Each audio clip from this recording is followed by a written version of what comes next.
नमस्कार. मधुरम चॅनलमध्ये तुमच्या सगळ्यांचं पुन्हा एकदा स्वागत. आज पुन्हा एक वेगळा विषय म्हणजे मागच्या विषयाशी थोडासा कनेक्टेड विषय मी घेऊन आली. कुटुंब म्हणजे काय? कुटुंब म्हणजे जीवनाचा खरा आधार. माझं कुटुंब माझी जबाबदारी याविषयी बोललोच आपण. पण मग काय प्रत्येक वेळी कुटुंब ही जोडलेली नसतात असं आपण म्हणूया. कधी कधी विस्कळीत कुटुंब असतात. मग विस्कळीत कुटुंब होण्यामागचं काय कारण आहे? विस्कळीत कुटुंब कशाला म्हणायचं? त्याचं गुणधर्म काय? तर याचा विचार करता करता एक वेगळाच कन्सेप्ट डोक्यामध्ये आला की आपण आजकाल बघतो की लोक सहज म्हणतात दिस इज अवर एक्सटेंडेड फॅमिली, म्हणजे एकत्र विभक्त आणि आता एक्सटेंडेड फॅमिलीची संकल्पना लोकांमध्ये बघायला मिळते. सहज मनात विचारायला एक्सटेंडेड कुटुंब म्हणजे आपल्या निर्धारित कुटुंबातला विसंवाद, अहंकार, स्वार्थ की अजून काही, म्हणून आपण ह्या एक्सटेंडेड फॅमिलीकडे वळतो. कुटुंब जीवनाचा खरा आधार म्हणत म्हणत आज एक्सटेंडेडचा विचार करावा असा वाटतो. का होतात विभक्त कुटुंब, विस्कळीत कुटुंब? काय असेल त्यांची कारणं? असं याविषयी थोडंसंच बोलूया असा विचार मनात आला. कुठलंच कुटुंब अगदी सर्व तऱ्हेनं योग्य असेल असं नाही. तसेच आपला जन्म कुठल्या कुटुंबात व्हावा हे सुद्धा आपल्या हातात नसतं. प्रत्येक व्यक्ती एका कुटुंबामध्ये वाढते आणि ज्या कुटुंबाची स्वतःची कशी एक वेगळी संस्कृती असते. आयुष्यातील वाढीची सुरुवातीची काही वर्ष आपली त्या कुटुंबाच्या आधाराने पूर्ण होतात.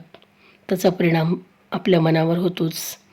पुढे जाऊन एक व्यक्ती म्हणून समाजामध्ये वावरताना, कार्यरत होताना सगळ्या गोष्टींचा थोडाफार परिणाम आपल्यावरती होतो. पण विस्कळीत कुटुंब म्हणजे काय? कशाला म्हणता येईल विस्कळीत कुटुंब?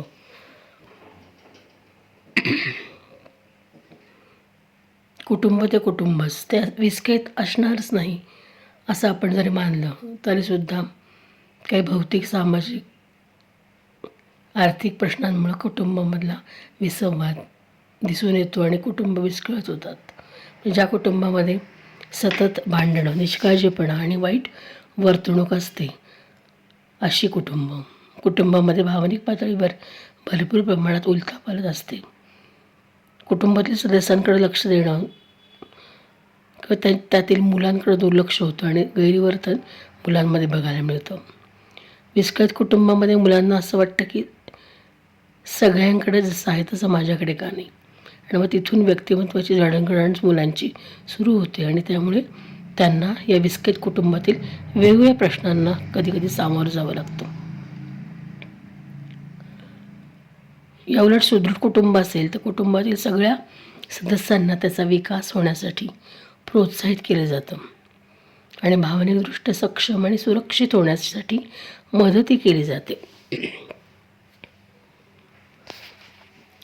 विस्कळीत कुटुंबामध्ये नात्यामध्ये कायम उदासीनता असते. उदासीनता आपल्याला बघायला मिळते. तिथे काही प्रमाणामध्ये सदस्यांमध्ये दुर्लक्ष आणि वाईट वर्तणूकसुद्धा असते. अशा कुटुंबामधल्या व्यक्तींमध्ये आत्मविश्वासाची कमतरता, आत्मप्रशंसेचा अभाव असतो आणि सर्वांच्या घरचं असं वातावरण असेल तर तिथे वाढणाऱ्या मुलांच्या वाढीवर सुद्धा, त्यांच्या विकासावर सुद्धा परिणाम बघायला मिळतो. मग सुदृढ कुटुंबामध्ये घरातील सदस्यांमध्ये एकमेकांविषयी आदर असतो, जिव्हाळा असतो, आपुलकी असते, प्रेम असते. पण विस्कळीत कुटुंबामध्ये मात्र ताण आणि अविश्वास असतो. मोठ्या माणसांमध्ये सुद्धा अविश्वास आणि रुसवे फुगवे असतातच. अशा घरातले सदस्य सुरक्षित वातावरण तयार करत नाहीत तर अशा घरात सतत अनामिक भीती राहते आणि अशा कुटुंबामध्ये क्षमा, याचना याला किंमत नसतेच. भावनांना मोकळेपणाने व्यक्त करता येत नाही. अहंकार, मीपणा, स्वार्थ आणि बरंच काही बघायला मिळतं. कधीकधी एखाद्या कुटुंबामध्ये पिढ्यानपिढ्या निष्क्रियता असते, त्याच्याकडे थांबतच नाही. अशा अनेक पिढ्या अशाच निघून जातात. मोठ्यांना मोठ्यांचं मोठेपण वापरता येत नाही आणि घराला बांधून ठेवणं ही जबाबदारी जमत नाही, कारण ते त्यांच्यामध्ये स्वमग्न असतात. कुटुंबातील सगळ्या सदस्यांचे गुण विस्कळीत कुटुंब असण्यासाठी कारणीभूत ठरतात.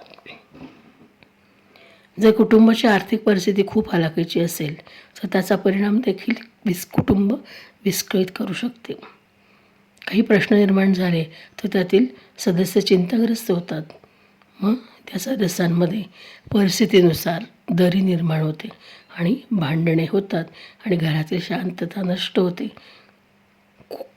मोठ्या व्यक्ती इतरांशी सतत अधिकारवाणीने बोलत असतील, त्यांना धाकात ठेवण्याचा प्रयत्न करत असतील, एकमेकांविषयी अधिकार सांगता सांगता नकळत एकमेकांविषयी अनादर निर्माण करत असतील तर त्यांच्याविषयीसुद्धा मनामध्ये तुमच्या सगळ्या पिढ्यांमध्येच ही नावड निर्माण होते. एखाद्या व्यक्तीविषयी नावड निर्माण होते. जर एखाद्या कुटुंबामध्ये संवाद, वादविवाद आणि स्पष्टीकरण यासाठी वेळच नाही आहे, काहीच कृतीच घडत नाही, काही कुटुंबातील सदस्य म्हणून बोलणं होत नाही, वादविवाद होत नाही, स्पष्टीकरण होत नाही, एकमेकाला समजून घेणं होत नसेल तरीसुद्धा ते कुटुंब विस्कळीत कुटुंब म्हणता येईल. कारण विचारांचा चुकीचा प्रभाव या कुटुंबावर असतो. कधीकधी इतरांची लुडबुड कुटुंबामध्ये ही सुद्धा यासाठी कारणीभूत ठरू शकते.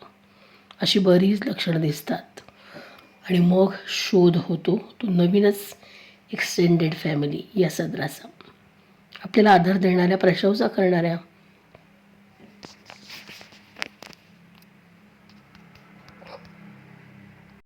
आणि मग जन्म होतो तो एक्सटेंडेड फॅमिलीचा. सर्वसमान ही शिकवण असते की शेवटी व्यक्ती आपापल्या मनाला जिथे समाधान मिळेल, आनंद मिळेल तिकडे शोध घेत राहतात, धावत राहतात. जसं अभिमन्यूलाही परत जाण्याची माहिती नव्हती. आपण सगळे अभिमन्यूच आहोत, आम्हालाही कसे परत फिरावे हे माहीत नसते.